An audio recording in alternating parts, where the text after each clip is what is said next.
I'm Karen Rice and welcome to my YouTube channel. This is my studio and it's actually quite tidy at the moment. I've actually tidied it up for you. But today's video, it's actually Valentine's Day today as well, so woo! And I'm still waiting for my card. I'm sure it's going to drop on my mat anytime soon, but it is about 4 o'clock in the afternoon. So, but anyway, moving on, I'm going to be painting a skyscape. And it's a photograph that a friend sent me this morning, and we had a beautiful sky this morning. I'm going to try and do it justice, just have a little bit of fun with it. All the materials that I'll be using will be listed in the description below, so please don't hesitate and ask me any questions, etc. about the materials and also the techniques that I'm using today. Yeah, it's going to be a really exciting picture today, so let's get on with it.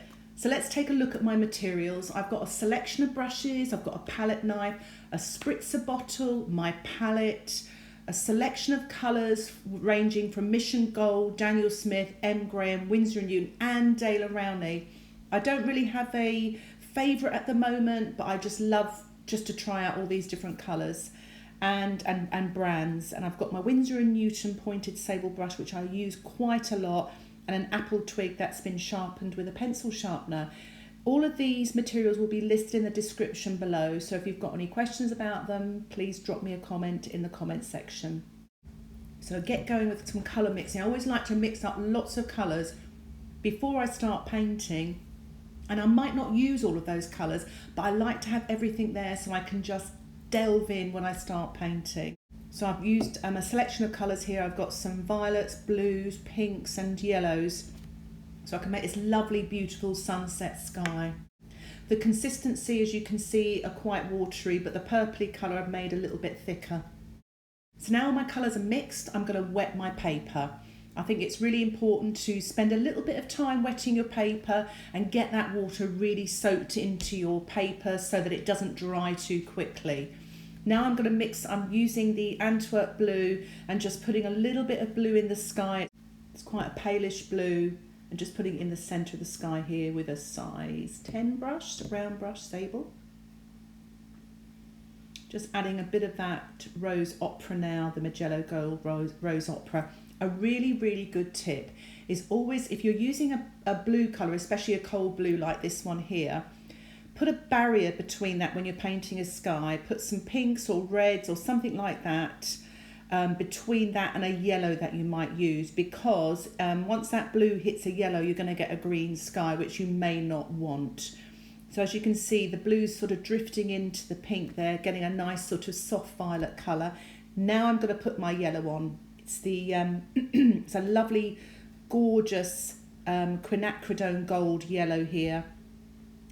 And I'm just letting the colours drift in, tilting my board, just dropping in a little bit of the pink now in the top part of the sky and letting that sort of blend in, wet in wet. All the time, it might not be clear on this video, but I'm actually tilting.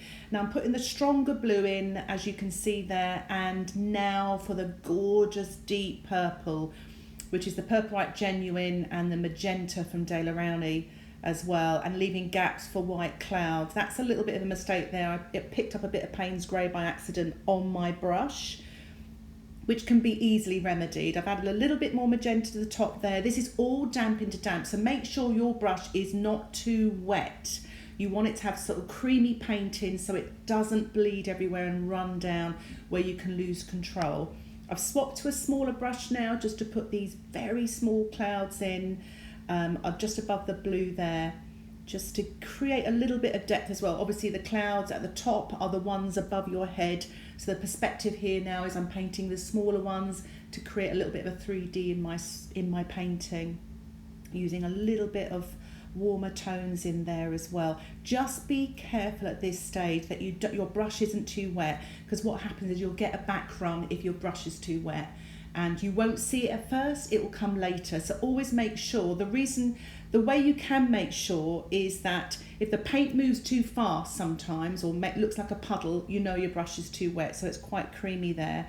So now I'm going to spray a little bit of water, because some of these clouds here are sort of dried very quickly at the edges there and kind of bring your eye to it too quickly.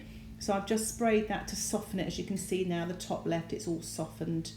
I'm just adding a little bit of warmer tones here with the pink and the yellow, and putting that at the bottom just to give something at the bottom to show some land and what have you. My friend's photograph did have winter trees, but I'm just doing a quickie here, quickie sky, so I'm sort of really simplifying the foreground. So otherwise I'd have to dry it and then paint the winter trees in, which would take quite a long time. So I'm just creating a little bit of a technique here to give a little bit of land. So this colour is really thick and creamy because my paper is still damp.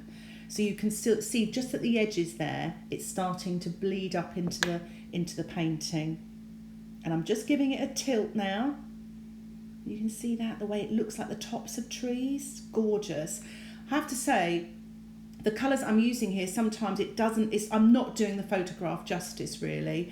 I wish I was a little bit more braver with the colours, and if I had another go, and I do sort of encourage you, is to have a trial run, then have another go. So I'm using my apple twig now, which I've sharpened with a pencil sharpener, good little tip for you there, and just using those dark creamy colours, pulling them up into the damp sky to create that look of winter trees. So it stops me from having to blow dry the picture. I can do these damp into damp. I think it's a really good idea to use a twig. You almost feel like you're drawing like with a pencil. It makes you braver as well, because there's nothing more scary than painting a dark into a beautiful sky that you may have painted that you're quite proud of, and then you've spoilt it by sort of going on with a rigger brush. So I'm just turning this upside down now just to get that paint really moving, and using the twig again just to pull down some more winter trees, you know, tree trunks and branches and things. So it's quite exciting actually, it's quite fun to do. So this is my finished painting here. It's a quick sort of painting sketch, but I hope you've learned something from it. And if you've got any questions, please don't hesitate to ask me in the comments section below. Thank you so much for watching. Please subscribe to my YouTube channel for updates of my latest videos. Happy painting, and bye for now.